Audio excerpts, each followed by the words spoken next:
Voici, mes frères et sœurs, un signe des temps de la fin, comme je l'ai dit, la reconstruction de la tour de Babel.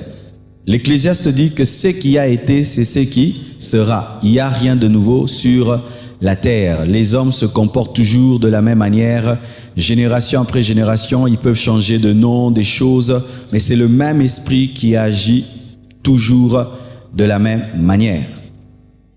Que veut dire Babel? Babel vient d'un mot qui veut dire confusion, balal, confusion, mêler, mélanger, confondre. Dieu, dans son plan, voulait que les hommes puissent remplir la terre. C'était ça sa pensée. Remplissez la terre, multipliez-vous. Mais les hommes ont décidé de ne pas remplir la terre. Ils ont voulu rester à un endroit, bâtir une ville, et ils ont élevé une tour. Aujourd'hui, si tu vas aux États-Unis, tu vas voir, on fait un obélix. Vous connaissez l'obélix? C'est un truc, une pointe seulement comme ça, une construction pointue qui pointe vers le ciel. C'est un signe de rébellion contre Dieu et c'est une représentation de la tour de Babel où ils montrent à Dieu le doigt et lui disent que nous ne te craignons pas, nous te menaçons. Et c'est ce que les hommes ont fait dans Genèse. Ils ont dit à Dieu, nous n'allons pas obéir à ta parole, nous allons rester à un endroit. Et comme nous parlons le même langage et nous avons la même vision, nous ne bougeons pas. Et ce qui est terrible, Dieu reconnaît que s'ils restaient unis, ils allaient accomplir cela. Dieu, entre guillemets, a eu peur de leur unité. C'est pourquoi Dieu est descendu et a confondu leur langage. Et lorsque les hommes n'ont plus le même langage, ils ne peuvent plus parler pareil et être dirigés dans un même but. C'est alors qu'ils se sont dispersés sur la terre et aujourd'hui les 5 continents sont peuplés. C'est pourquoi le nom Babel a été donné qui veut dire confusion. Amen. Mais comme je l'ai dit, le diable a essayé de s'opposer à Dieu en faisant une unité contre Dieu, en établissant un système uni, une même pensée, une même culture dans Genèse pour s'opposer à Dieu. Et quand il a échoué, il n'a pas oublié ce projet. Nous voyons même dans la parole de Dieu que lorsque le diable a tenté Jésus-Christ, la Bible nous dit qu'il se retira en attendant un moment favorable. C'est ce que Satan fait toujours. Il te tente, tu résistes, il va, il revient encore et il revient. Et il est revenu pour reconstruire la tour de Babel. Mais cette fois, il n'est pas en train de construire une construction physique qui va s'opposer à Dieu. Au-delà de cela, il établit maintenant un système d'unité qui prépare l'avènement de l'Antichrist. Bien-aimé, le monde actuel, c'est Babylone. Mais pas Babylone sur le plan d'une construction, mais sur le plan d'un système, une manière de vivre, une manière de penser.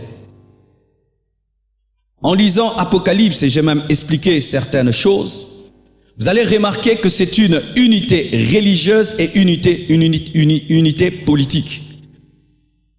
Babel, dans Genèse, est une unité politique et religieuse. Politique, pourquoi? Parce qu'ils veulent avoir un seul nom. C'est déjà la politique. Être au même endroit. Donc, ils veulent fonder une nation avec un nom précis.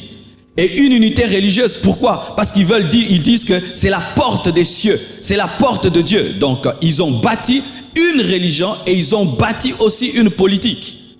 De la même manière, dans Apocalypse, on nous parle d'une bête qui est la politique, on nous parle aussi d'une femme qui est la religion. Ce qu'il a fait dans Genèse, il vient le refaire aussi dans Apocalypse. Mais dans Apocalypse, l'Église est déjà enlevée.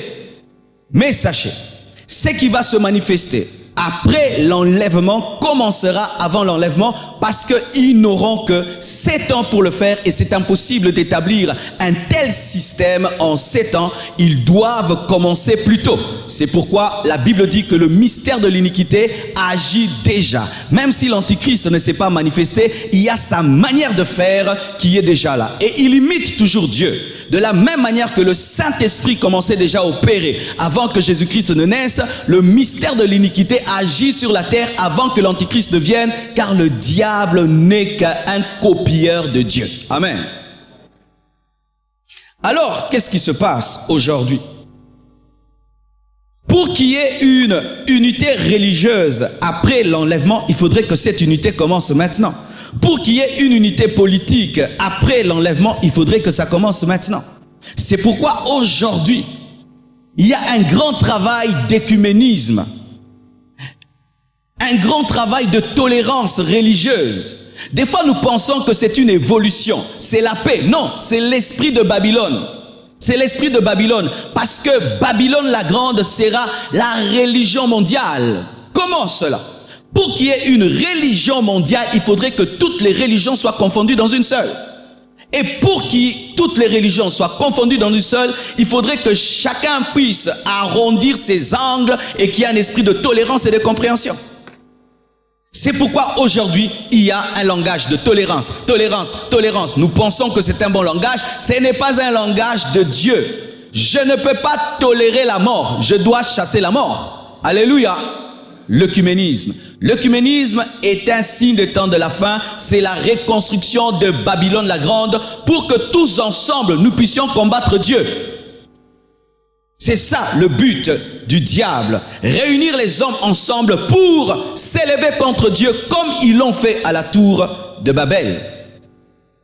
Ils parlaient tous un même langage. Et aujourd'hui, l'anglais est en train de dominer le monde entier. Où que tu sois, tu vas même dans un hôtel français, on parle anglais plus que français. Tu poses même une question en français à quelqu'un qui travaille à Air France, il te dit qu'il ne parle pas français. Tu t'imagines ça? Quelqu'un travaille à Air France, mais tu lui parles en français, il te dit qu'il ne connaît pas le français.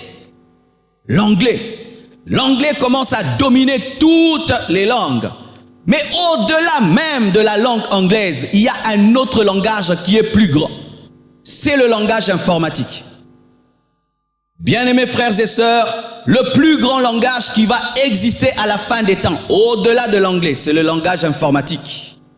Quand je suis informaticien, congolais, chinois, ils parlent le même langage. Vrai ou faux? Vrai ou faux? Les mêmes codes, les mêmes applications, les mêmes choses. Un langage informatique. De sorte qu'aujourd'hui, mon frère, si tu ne maîtrises pas le langage informatique, dans les années qui viennent, tu ne sauras pas parler.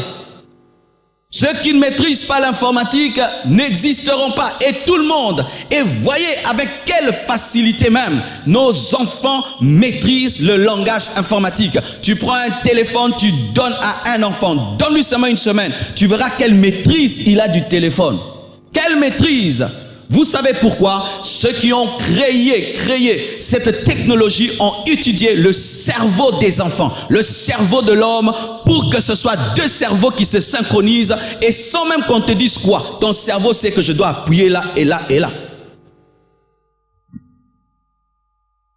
L'œcuménisme, la domination d'une langue au-dessus des autres jusqu'à aspirer les autres langues, mais surtout la domination du langage informatique.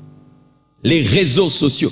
Les réseaux sociaux, mes frères et sœurs, sont là pour créer Babylone la Grande. C'est Babylone la Grande, c'est la reconstruction de Babylone la Grande. Le jour que ce jeune homme qui a créé Facebook a été interviewé, on lui a dit, comment toi tu es si riche, tu portes toujours ton blouson, enlève-le. C'était comme de la blague. Et il a fini par enlever. Et qu'est-ce qu'il y avait comme dessin dans son blouson?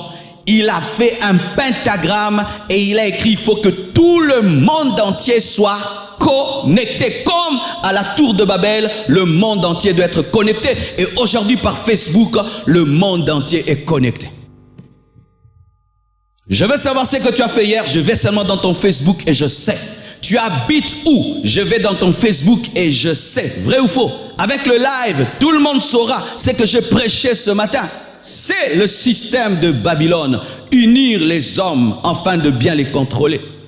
Et nous appelons cela la toile. Bien aimé, la toile. Quand on parle de toile, donc c'est la toile d'araignée. Qui est l'araignée et qui est l'insecte? Je suis sur la toile de l'araignée. Quel est le principe de la toile? Une araignée peut construire une toile qui remplit tout cet endroit et l'araignée se place seulement ici au milieu. Si seulement un petit insecte touche le coin de la toile, directement, il y a des vibrations qui atteignent l'araignée et l'araignée peut savoir où les choses se passent. C'est ce qui arrive avec la toile. Tout ce que nous faisons sur la toile est contrôlé par un système satanique, sachez-le.